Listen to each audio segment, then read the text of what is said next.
Warning: this video contains adult situations, adult language, and adult content, not made for kids, especially under the age of 13. Don't make me call your mommies. God damn it.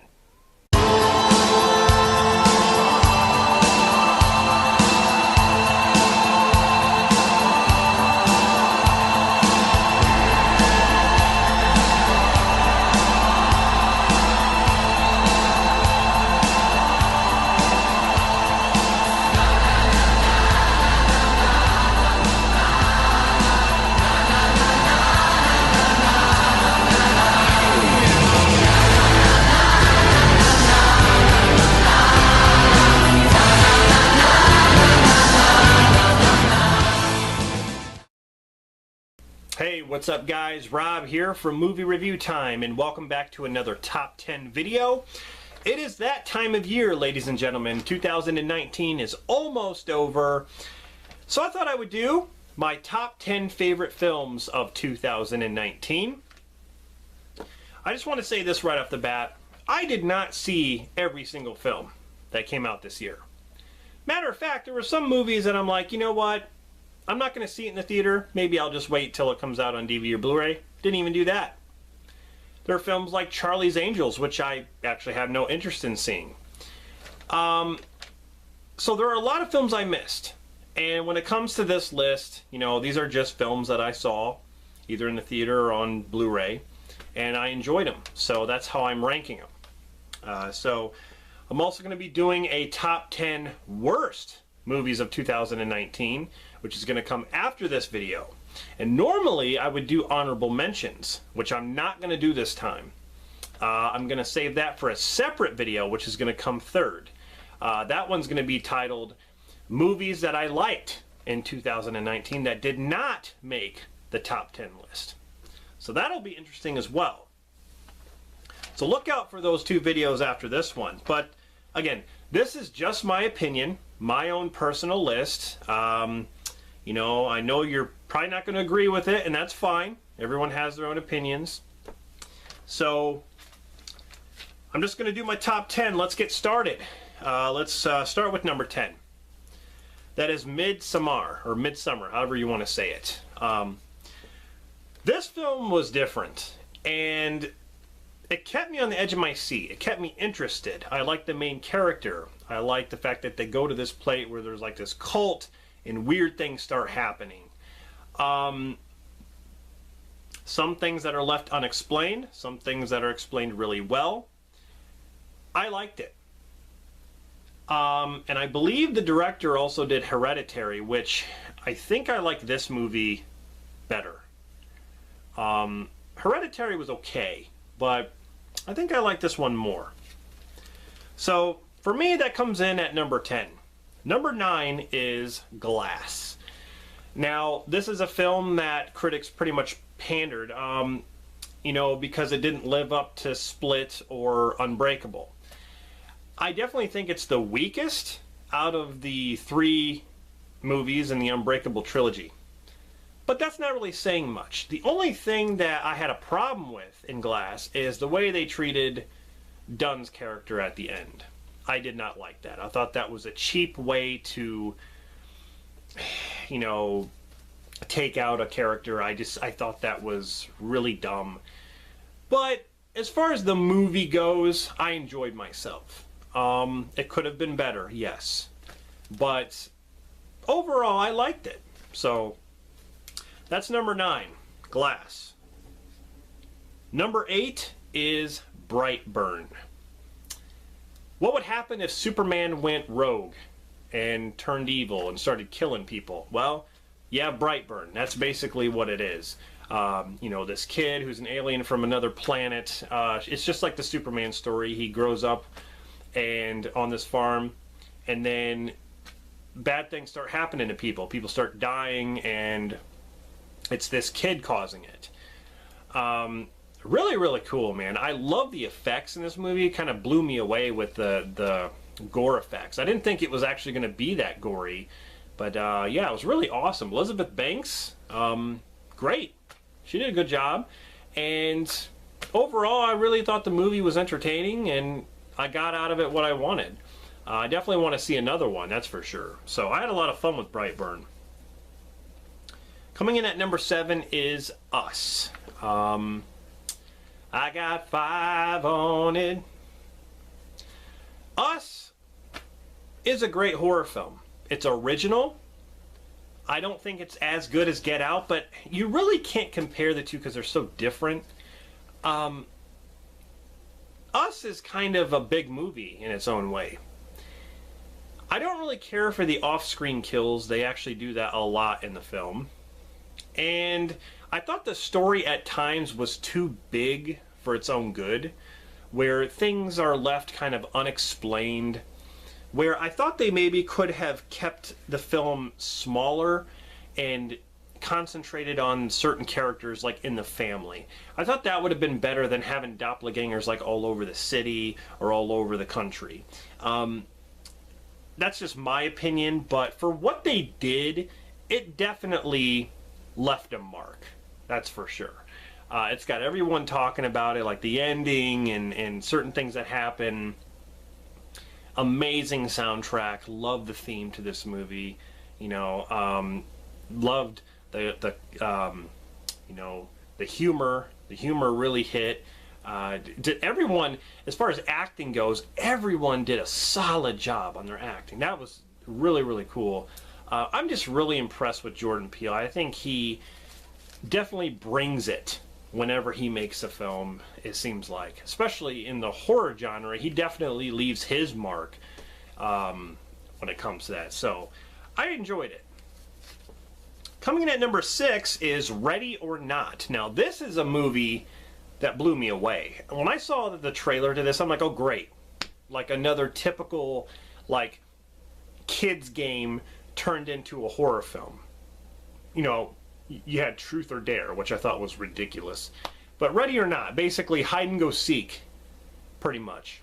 And I believe there's a movie called Hide and Seek or something like that, which is a horror film. I don't know. Anyway, but this girl is married into this family, and this family has a tradition on playing games. Well, they play the game of hide and seek. She hides from this family, and this family is actually out to kill her. And, I mean, it's very simple. Like, when you think about it, it's a very simple kind of story, but there's more to it. As the movie progresses, you get to learn more and more about what's going on here. Like, why is this family doing this? It almost seems like they have no choice. There's a couple flashback scenes which really ties everything together. There's a lot of horror cliches that happen, a lot of, I wouldn't say jump scares, but there's a lot of things that happen that are kind of predictable that have happened in other horror films. I mean, if you've seen other horror films, you watch this, you're like, well, yeah, that's going to happen. And, you know, but that doesn't really take away from the film. That actually, you know, it actually belongs into it. It's part of the charm. It's part of what it's about. So, yeah, the movie really impressed me, and I'm really glad that I saw it. So, number 5 is John Wick Chapter 3 Parabellum. Now, when it comes to the John Wick movies, you know, they're very popular, and Keanu Reeves is actually hot right now when it comes to movies. And I figured they'd be making these sequels. My favorite John Wick movie is the first one. You know, don't mess with him and his dog. The thing is, this movie got overwhelming at times, in a good way, I'd say. You know, Halle Berry's in it. There's just non-stop action, and the action scenes are so long. It's like, wow. It really impressed me on how much work it actually takes to make these action scenes, and how much choreography goes into this fighting. It just amazes me. They don't, you know, it's almost like a throwback to 80s action, because John Wick does these things in these movies where it's almost like, how does he survive that? I mean, in this movie, like, you know, when he falls off the building, it's like, how is he still alive? Oh, that's right. Wait a minute. What am I thinking? It's an action movie. Like, you know, they used to do that stuff all the time in 80s and 90s action flicks, where the hero would actually go through something really, really hard and impossible, but then comes out fine. You know, it's one of those cliches, so to say. So I looked past that, but like I said, there's just nonstop. It doesn't give you a break. It really does not. So, now, and I know they're making a fourth movie. So, I mean, it's very popular, this franchise. It'll be interesting to see once he makes Matrix 4 and then John Wick 4, which franchise is actually going to beat out the other. Because everyone, you know, there are huge Matrix fans out there, and then there are huge John Wick fans. So it'll be interesting. So that's number 5. Number 4 is Scary Stories to Tell in the Dark. This movie blew me away because I'm a huge fan of the books. I have all 3 adaptations, you know, by Alvin Schwartz, who illustrated these. The books had some amazing scary stories, and that's what this film is, essentially live action. They basically implement some of these stories into the film and then have a kind of like a story wrapped around all that, which is very cool. I mean, there's a lot of kids in the movie. You know, in this movie, there's a lot of kids who. It kind of reminds me of like a cross between like Stranger Things and Goonies a little bit. You know, they go on kind of, I want to say on an adventure, but they go into this house, this haunted house, and they get this book, and this book is basically writing out the stories, and these kids are a part of the stories. And so like you have some amazing stories like Harold, and then, you know, the Big Toe, and you know, the Pale-Faced Lady and the Spider. You know, there's a lot of stories they didn't put in here, which is why I'm looking forward to a sequel. Hopefully they put a sequel on you know, hopefully they put a sequel out there for everyone to watch, because I'm really excited for that, because there's so many more stories they could add. But yeah, great movie. Number 3 is Crawl. This movie is another one that blew me away. Visually, it's fantastic. It looks awesome. A lot of these wide shots, you know. It's a survival horror film that has to do with surviving a hurricane. At the same time, it has it's a creature feature, so that's mixed within each other.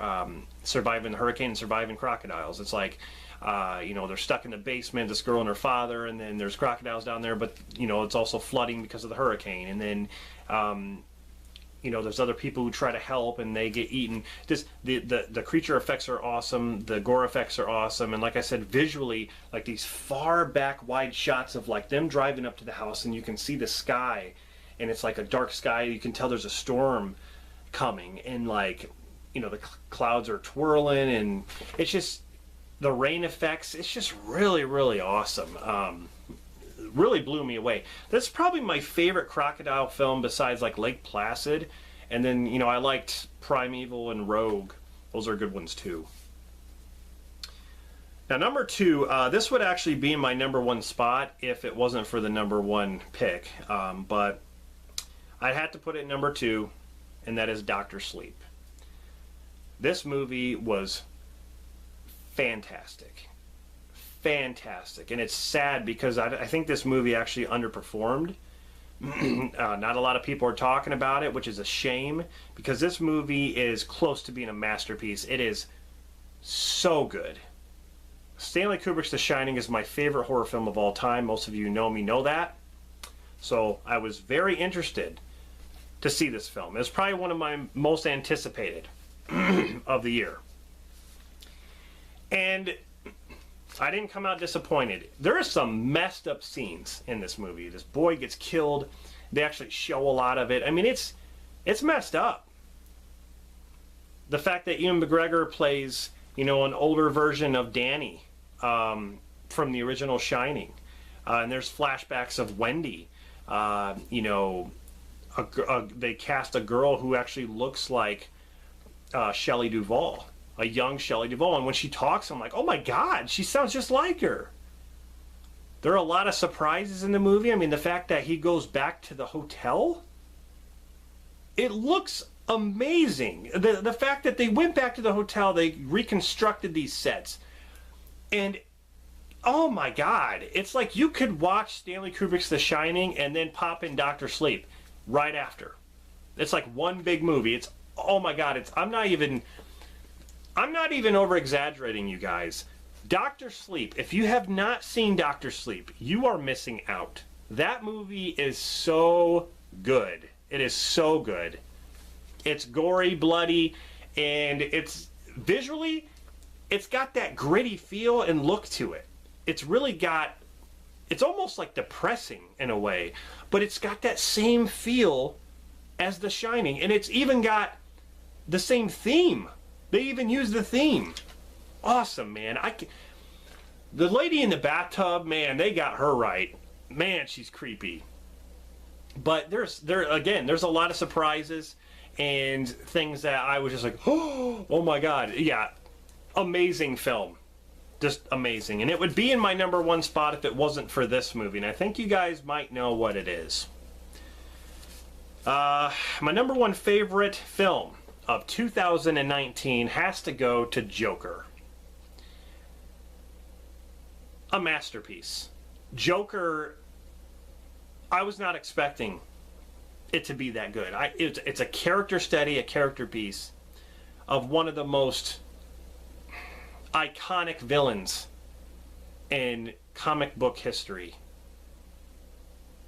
And his origin is so clouded in mystery. It's like they have a lot to work with and come up with.